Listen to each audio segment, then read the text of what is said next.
Isang INC The Revealers na naman po mga kapatid ang nakatikim sa atin ng isang pamalong bakal.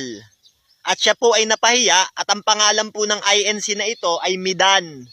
Yan, kung kilala niyo po siya, yan po ay miyembro ng The Revealers INC na nakatikim ng pamalong bakal at tumakbo doon sa aming showdown. Kasi nga po napahiya. Pahiya na naman po ang mga The Revealers, nakakahiya. Tumakbo sa isang showdown, iniwan, ang bilis tumakbo, dala pa tsinelas. Yan po si Midan ng INC The Revealers. Panoorin po natin. Bago, tanong ito. Nung magsalita si Jesucristo kay Pablo sa Damasco, ano yung nagsalita doon? Taong Kristo ba o hindi taong Kristo?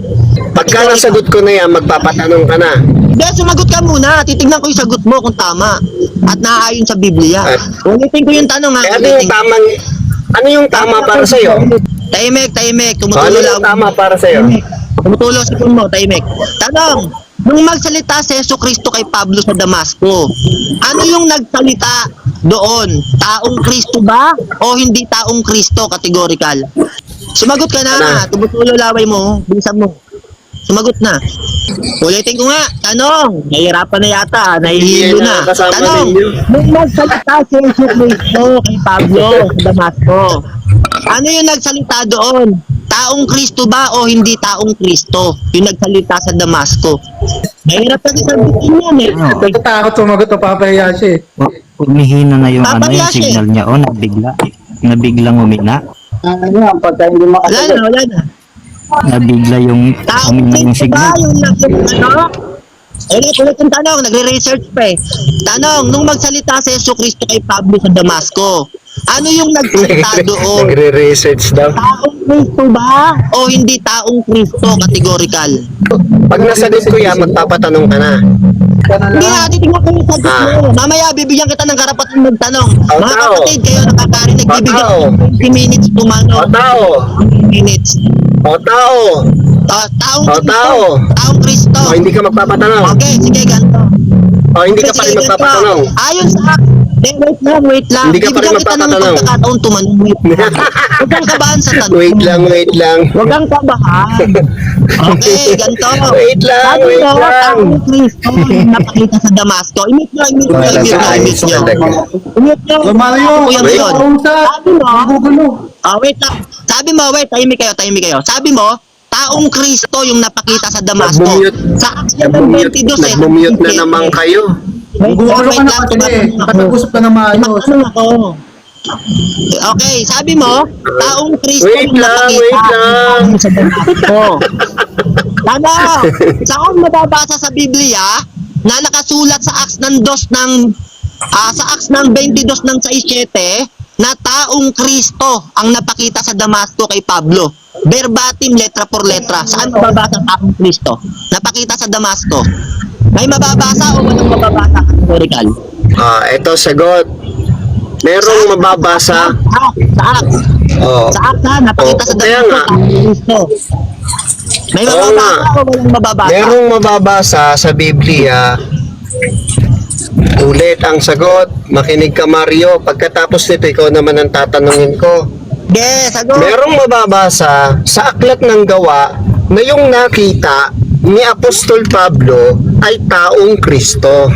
Meron. Ako naman na magtatanong sa'yo. Ready ka na ba? Or wait lang. Ready na. Wait lang. Magtatanong na ako or wait lang.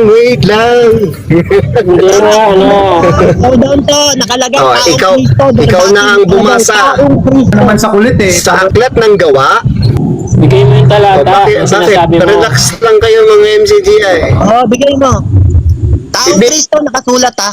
Verbatim, Ibigay ko taong nga yung Kristo. talata. Ibibigay ko. Relax lang kayo, relax lang. Hindi to sasalin nung baklang Suryano. Hindi. Promise. Tumutulo laway mo, saglit lang, tumutulo. Anong verse? Sa Gawa 17:31 ng Magandang Balita Biblia. Basa. Dali, basa kayo, dali. Di ba, Yung bang nakita ni Apostol Pablo na Kristo sa Damasco, yun ba ay taong Kristo?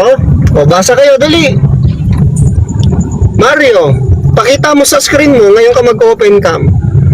Mag-open cam ka, Mario. Pakita mo yung talata. Okay, Gawa nakalagay taong Kristo, ha? 17:31 ng Gawa. Magandang balita, Biblia. Sige, pakita mo. Huwag kang mahihiya. Saglit lang yan. Promise. Pero masasako ka Okay, dyan. okay, sige, taong Kristo. Pag walang nakalagay na taong Kristo, verbatim, talo ka, ha? Taong Kristo, ha, nakalagay, ha? Ano? Sige, basa. Sige, Taong basa. Kristo, ha? Okay, sige. Oh, pakita mo. Magandang balita, Biblia. Gawa 17:31. Sige. Basa. Sige, taong Kristo. Basa. Pakita mo sa screen. Yan, okay, yan. Huwag taong mahihiyang Kristo. magpakita. Kung makulit. Di ba? Yan, makulit. Tumutulo laway mo, eh. Saan mababasa taong Kristo dyan? Labas mo, taong Kristo. Nakasulat. Taong Kristo o nagkatawang tao? Meow, meow, meow, meow. Meow, meow, meow, meow. Taong Kristo. Bakit? Taong Kristo. Meow, meow, meow, meow, meow. Taong Kristo o nagkatawang tao? Tumakbo na. Tumakbo na. Walang nakalagay taong Kristo. Meron Agay. po ba nating taong Kristo? Sa Damasco ako tumatanong, di naman sa Acts ng 17. Sa Damasco, nung magpakita taong Kristo, nakasulat sa Damasco. Yun ang tanong. Ayan mga kapatid, no, nakita nyo po, no? Kung paano pong tumakbo si Midan, dala pa po tsinelas. Yan, tumakbo. Napahiya na naman ang mga Daribillers. Salamat po sa mga nakapanood.